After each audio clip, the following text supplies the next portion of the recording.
Hi and welcome back to the Yarn Check-In podcast. Today is episode number 15 and I have two finished objects that I want to talk to you about, a bunch of new yarn now that I'm officially off my no-buy for yarn, and I have some interesting works in progress. So let's get started with my first finished object, and it is the Bloodroot tea, not Bloodrot, which I keep calling it in my head.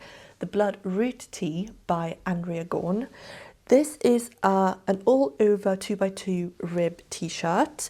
It is using quite an interesting shoulder construction. So first you start with knitting the back yoke, you cast on for the front, and for the second front you join in the round, and then you pick up stitches along the edge of the sleeve. So you don't really ever do any sewing, and you don't construct the sleeves after having finished the entire yoke or the top of the body, but it does give it this strange, quite slopey look.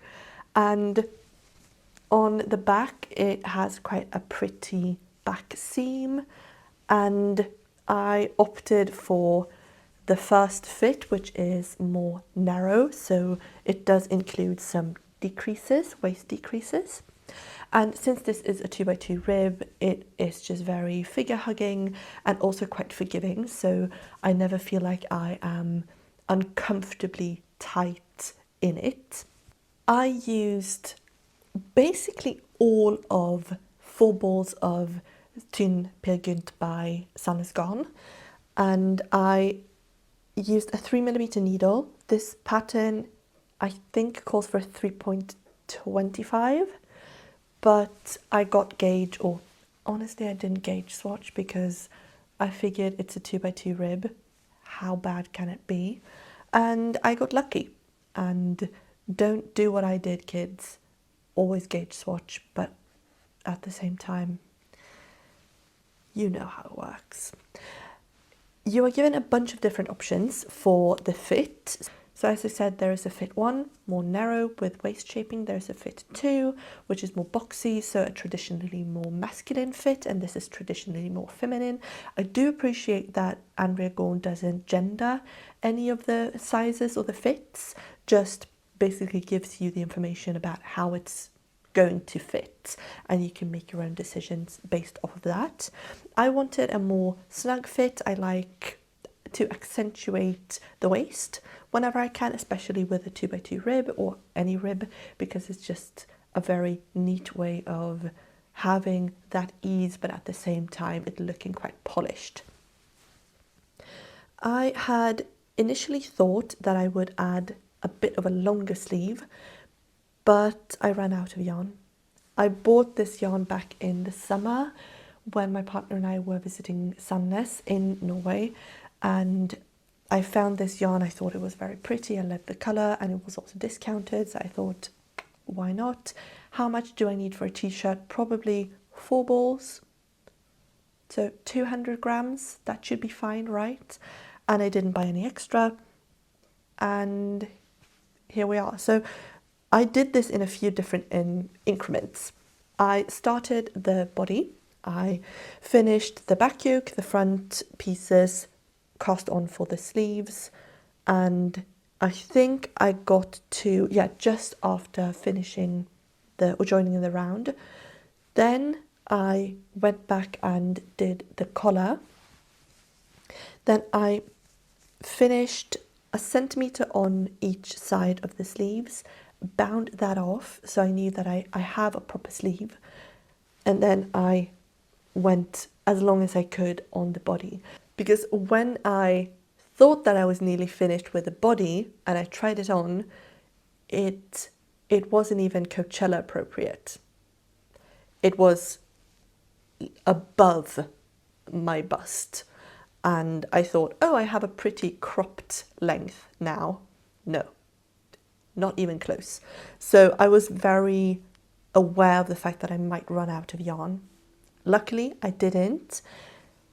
Or did I? Because I had planned on longer sleeves. It was so it was very close to me actually just caving and buying a new skein of yarn and adding in a contrast colour as a stripe between the two yarns, because I wouldn't probably have the same dye lot, and I didn't want dye lot inconsistency visible. So if I had a harsh contrast, that wouldn't have been a problem. But I mean, you can see that I didn't have enough of the yarn to finish the neckline inside. So this is probably around 15 or 20 grams of Raumarfin ull that I used for just the inner neckband. And the fit of this is, I've tried it, I've used it, I like it. The shoulder construction is a little bit strange on me, because I think on the back side the seam is quite unnoticeable, but on the front, since some of the stitches are picked up along the bias of the fabric, and it doesn't start increasing until the slope goes back down, this point is quite pointy.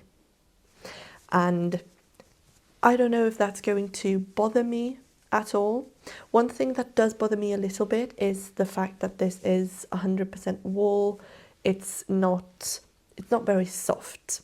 I'm not very sensitive to itchy stuff, because basically my body just itches all of the time, and I learned to just tune it out. Fun fact, which is not fun at all, but currently if I notice it, there are about 7 spots on my body that itch. So I just tune it out. But this, since this is directly on very, very thin skin, so on my back, on my chest, on my stomach, on my underarms, I do feel it. And we are at the end of April in Sweden. It's not hot just yet, but this could definitely have waited until the autumn, because I'm not going to get a lot of use out of this just yet. But I'm happy to have it in my wardrobe. I'm very pleased with how quickly I finished it. I was part of a knit along on Slack, which was a very fun experience.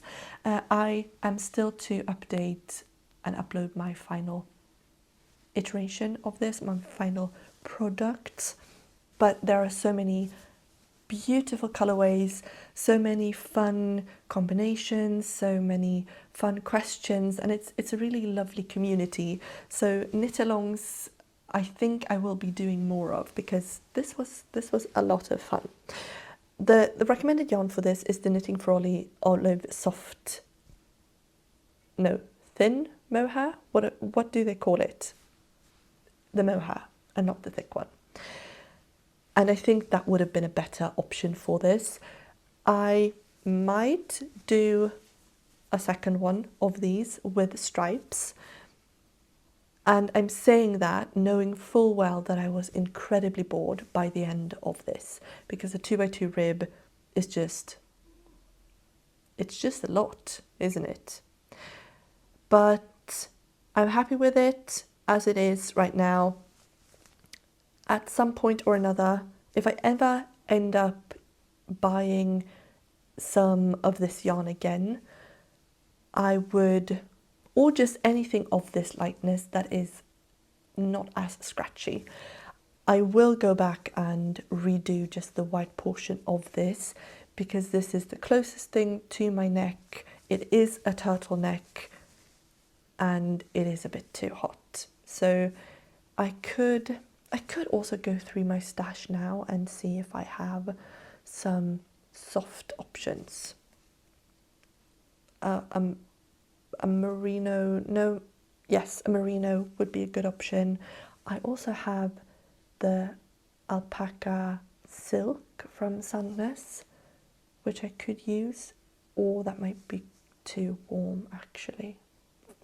I have to think about it, but this is not going to be something that I get a ton of wear out of in the summer, I think.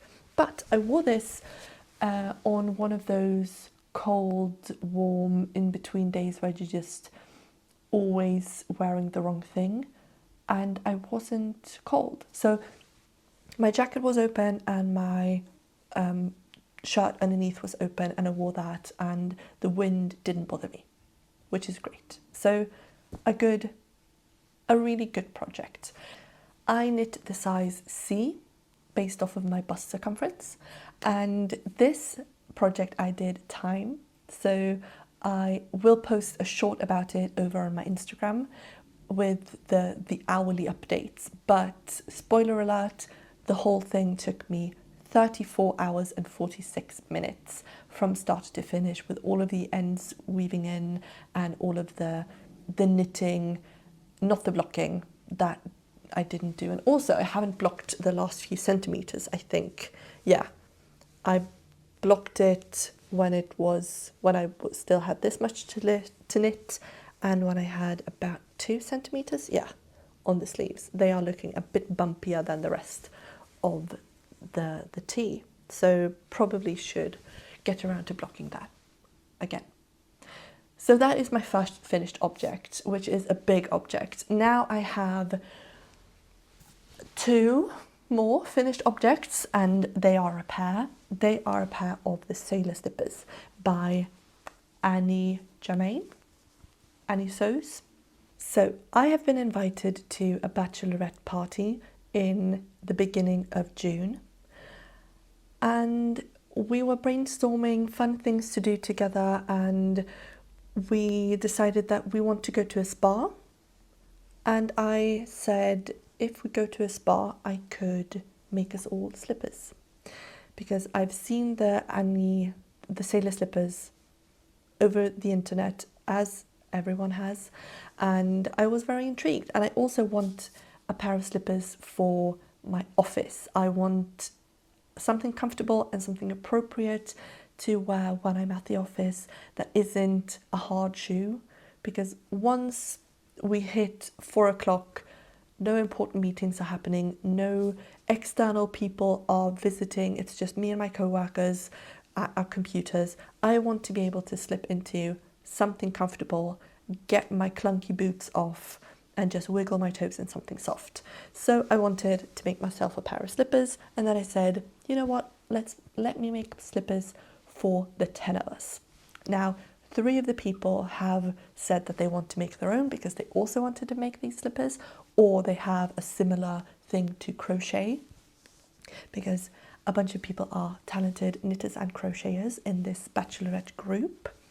But I was very eager to get this started, so I purchased the yarn for this as soon as I finished my no-buy, and I had asked all of the bachelorette members to write down their shoe size and which colours they wanted, and then I would make them. I would order the yarn as soon as I was off my no-buy.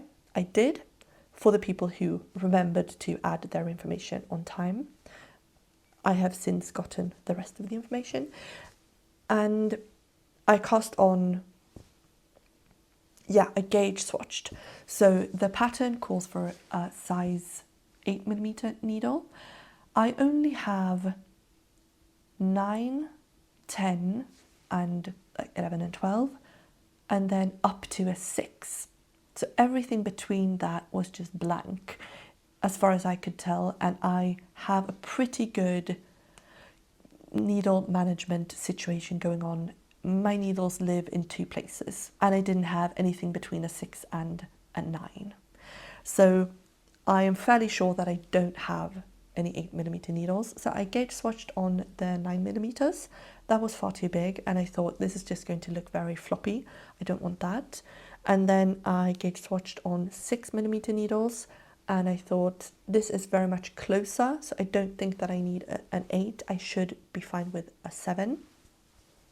Then the next day, I got off the tube 4 minutes before the local yarn store that I was going to was closing, and I knew that this is the only chance that I have this week of buying needles in store, and I don't want to order needles online when it is such an easy way to support my local yarn store to just buy it in store. So I ran there and I asked them, do you have a size 7? Because that was my closest approximation of what would be a good size. And they said, no, we have an 8 and we have a 6.5. And I said, okay, then a 6.5 is going to be the closest. Let me get that. Then I gauge swatched that. It looked a bit too tight. Then I knit one slipper. This one is perfectly dry. And I just washed it. I didn't dry this in the dryer, just washing it. And it came out looking like this. Now, the size is perfect for my foot. This is going to be a size 40. I knit the size 41 because the chart doesn't have a size for 40, and since I used smaller needles, I said, let me size up one size to see, to get a good result, or to get a good starting point, because this was my tester slipper, and if this hadn't turned out well, I would have gone for a bigger needle size. And it did turn out well. I've been umming and ahhing a bit about the stitch definition, because you can still see the stitches. You can still see that it is knit, and the fabric looks like a felted knit. I don't know how it's supposed to look, because I think a lot of the photos that I've seen online are quite blurry. They have some sort of color correction or filter on it that makes it look like the stitches are completely gone. And I know that I could size up and felt these harder, and I might do a trial of that as well. But so far, I really like this for myself. This is more of a thick sock than a sturdy slipper. This has very little support. I mean, it does hold its shape a little bit. It doesn't flop just as much as a sock would. But yeah, I think... And see, that is also... This is such a question of taste. How would I want my slippers to look? Do I want them to look more felted? Do I want them to be stiffer? But also, I'm supposed to be using this number of stitches. Please help me out. I'm supposed to have this number of stitches. I've followed everything to a T. I haven't modified any of the stitch numbers. And I have felted it down to the correct gauge, to the correct centimeter size. Would the fabric be different if I changed to a bigger needle size? Because the end result is still going to be this size. But is it going to be denser? It would, of course, be a bit denser. So I have to think this through out loud, because I am underweight for these. So they are supposed to weigh 250, 60 grams in total, and they don't. These come in at about 180 grams each. So yeah, of course they would be denser. Man, does this mean I need to buy a 7mm needle or a 7.5 and see how that behaves? Probably does. Anyway, I finished one pair of the slippers. I tried a different thing for the second one. This is 75% dry. I washed it this morning, and this has been finished for a week. And the first one, I followed the instructions in the pattern as for how to sew it together. And then I thought, this is very tedious. Let me try how I would do it. And I did do that. And my version is a lot uglier. So I am reverting back to actually following the pattern. Oh, and that is our dishwasher finished. I'm so productive today. But yeah, the seaming that I did is a lot clunkier than the seam in the pattern. I have nearly finished 2 of these more. Hang on, let me go get it. So this doesn't look like much yet, but I am going to sew it together and felt it just like I did with these. Although, no, you know what? I am going to felt these, and that's going to be good. Then I might use the scraps from these and from my slippers, because no one else uses these colours, to make and felt a slipper the right way, to see if I like the construction of that better. Because I want them to be good. I want them to be as good as they possibly can. And right now, I don't know if they could be better. These are good, but can they be better? So that is the question. But anyways, those are my 2 finished objects. I then am working, as I said, on the next pair of sailor slippers. These are all one colour. This is going to be an Amy top from Mochi Knits, and this is off gauge by quite a lot, but I think it will be fine either way, because I did the maths, and now saying that out loud, I realise that it's probably not going to be fine because I did the maths. So we will see. Anyway, this is a sleeveless top with a V-neck, with not a button band, but with an overlapping band along the V-neck and a collar. And I bought this yarn for this very purpose. I bought the yarn in the summer, knowing that I wanted to make a summer top for myself. And then stuff came in the way. I knit the Bloodroot tee because I wanted a summer top. That, of course, ended up being too warm. So now I took up this again. I bought the pattern ages ago as well, and I bought the yarn, which is Isager Trio in this beautiful chestnut colour. This yarn is very strictly confined to my whip bag, because this just flops around, shakes loose, and is a mess to deal with. So I don't know how much time I've spent just winding this back up into itself. This is a mix of 50% cotton, 30% linen, and 20% lyocell.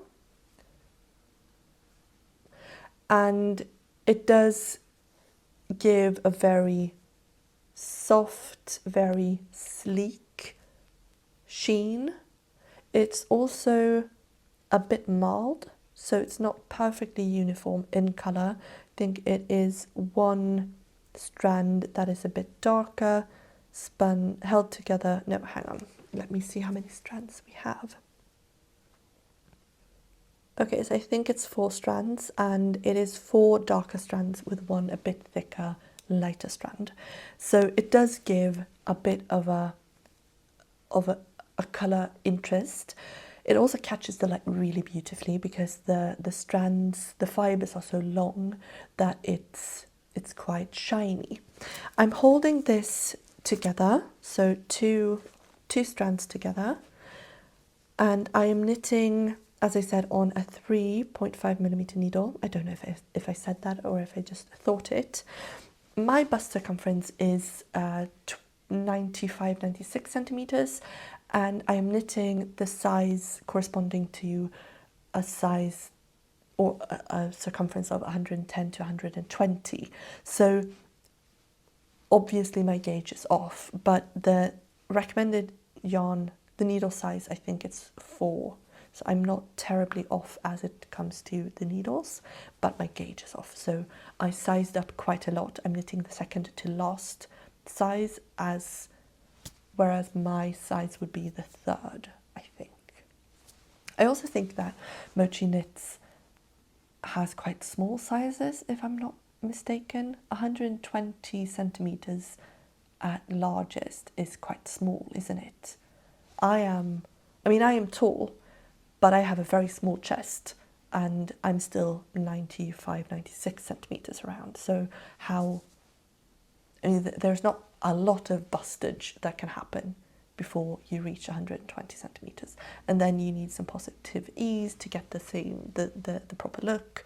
So I don't know. I mean, this is definitely size privilege, that I can size up to get a size that works for me and for my gauge, which is not accessible to everyone, especially not if designers use such small sizes.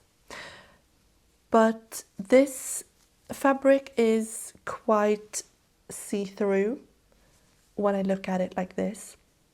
When I hold it up against my skin, however, it's not as see-through. So I will see what I have to do to be comfortable wearing this outside, if I'm fine with just nipple covers or if I need to wear a bra.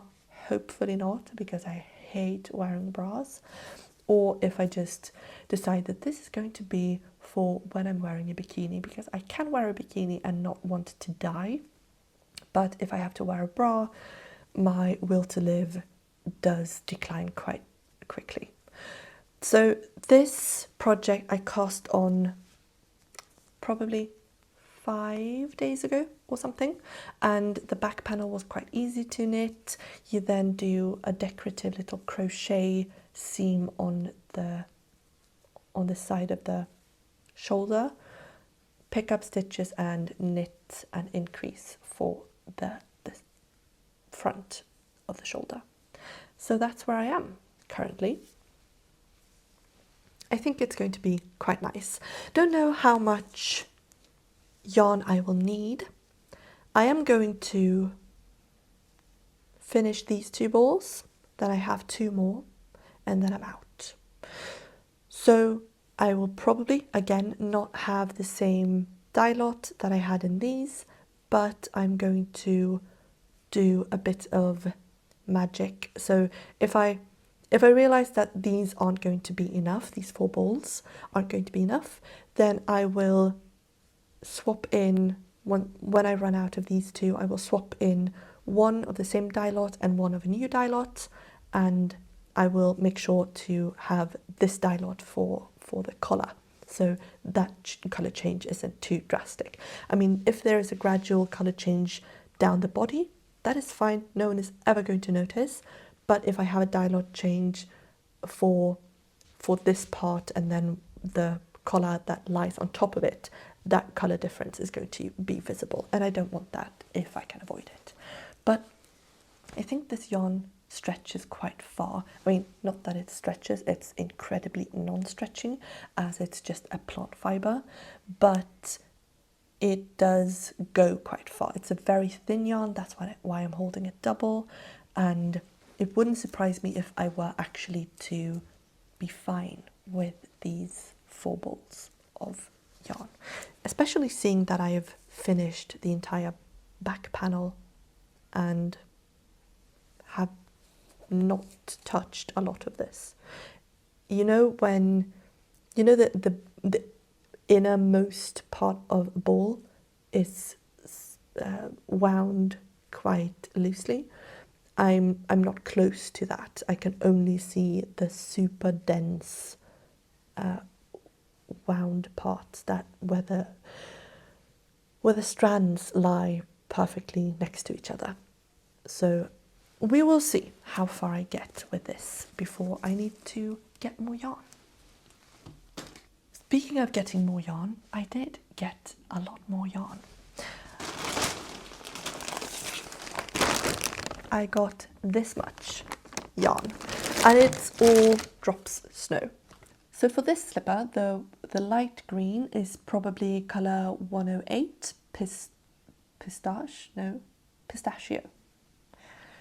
these names are written in Danish, and I am going to try to translate them to Swedish and then to English immediately. So pistachio, this dark green is parrot green, 103. Oh my god. And the sole is probably 23 bark mix.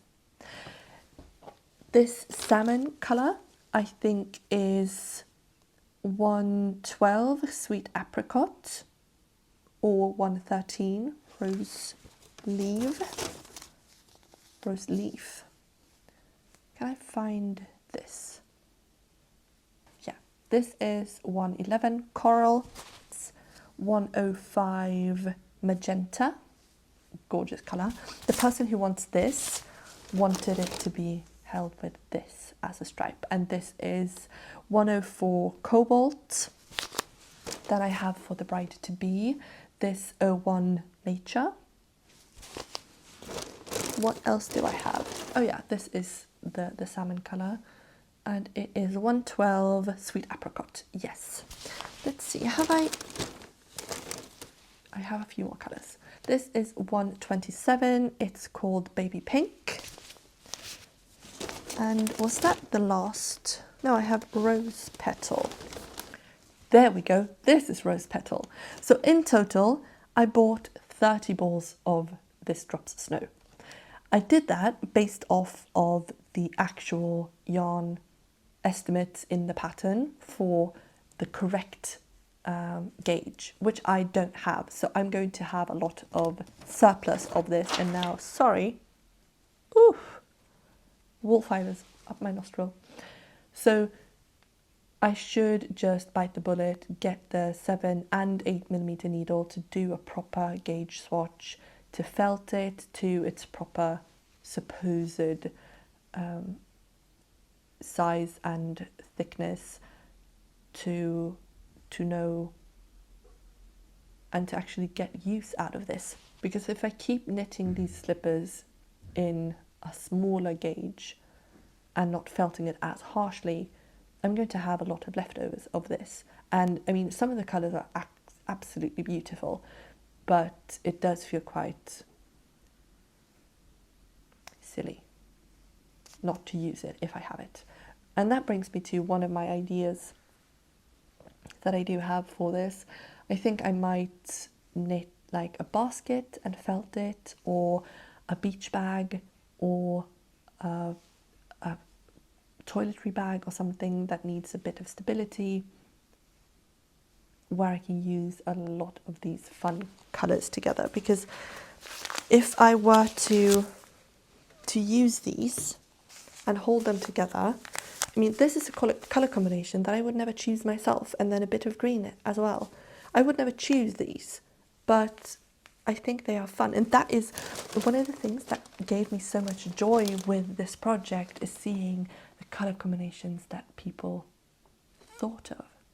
And oh yes, one of the people who didn't fill out the form in time for me to order this time around, they have chosen the most beautiful sorbet colours. So they are going to have like a pink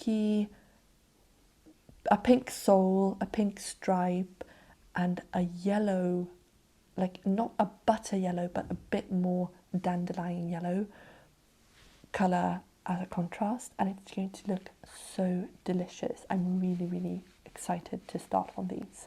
The boring part with this project is doing the sewing in, the sewing together at the end. So I really should get around to actually finishing these and not having all of the sewing to do at the very end, because I think that would sort of suck if I had to do all of it and then all of the felting. So now I've done 2 slippers, so 1 pair, and felted that, and now I'm on to knitting my 2nd pair. So if I could stagger it, I think that would be a more fun way to do it. But I really should get the bigger needle size. I just haven't gotten around to it. None of the stores that I could see the online, like the what is the name in English? What is it called? The stock. None of the stores that would show me their stock online had the proper size. So either I order online or I have to go to a bunch of different stores. That's also, oh no, unlucky me, I have to go through a bunch of local yarn stores. That's so sad. I might just do that. So that was the bulk of my recent purchases. The other purchase that I made was, of course, the 6.5 interchangeable needle. I used the Knit Pro system, which is compatible with the Järbo system. It's not compatible with Chaugu's, and I think none of the other US-centric. So Järbo and Knit Pro, I think, are European standard needles and cables. So I have cables from one brand and then needles from another brand, whichever brand had what I needed at the time, and they are interchangeable with each other, which is very neat.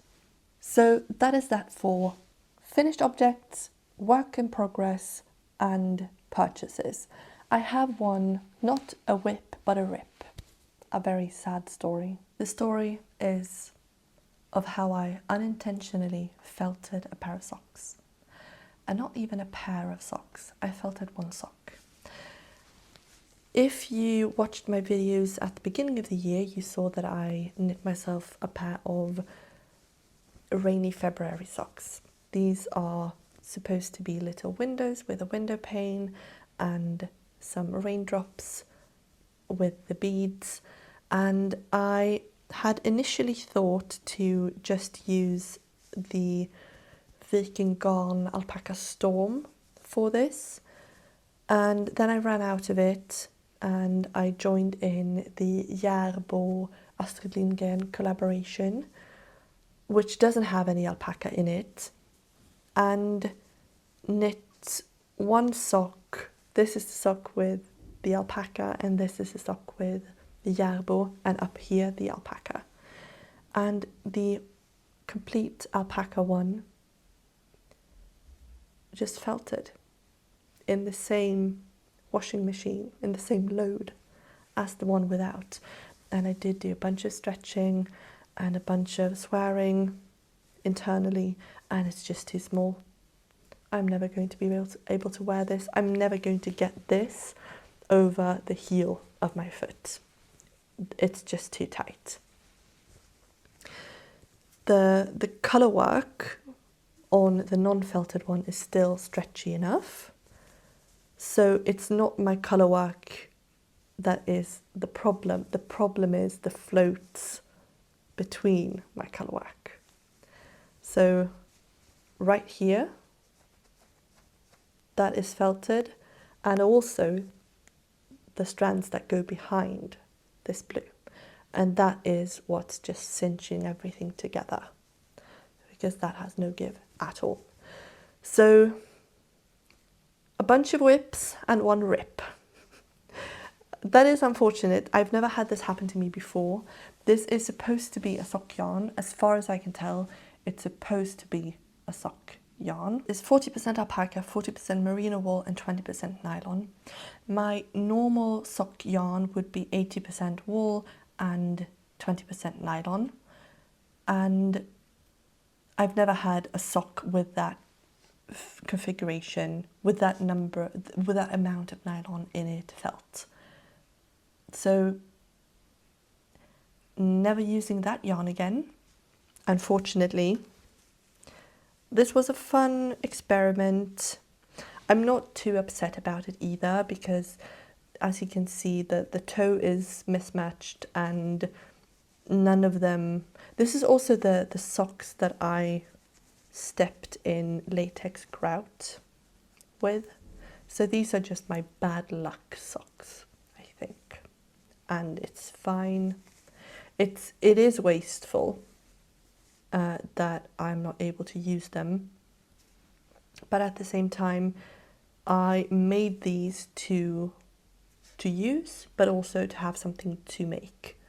And they have given me many hours of entertainment and calm and peace. So they have served their purpose in my life, I suppose. On that note, thank you so much for watching. I hope you enjoyed today's episode. If you did like it, please click the like button and subscribe to the channel so I pop up on your feed with my next video.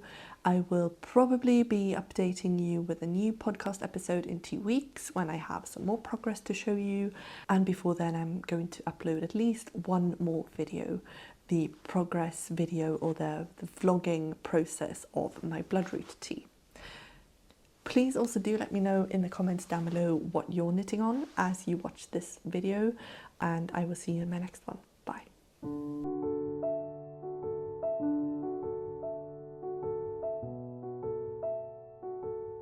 Because I am now off to visit the cat that we are about.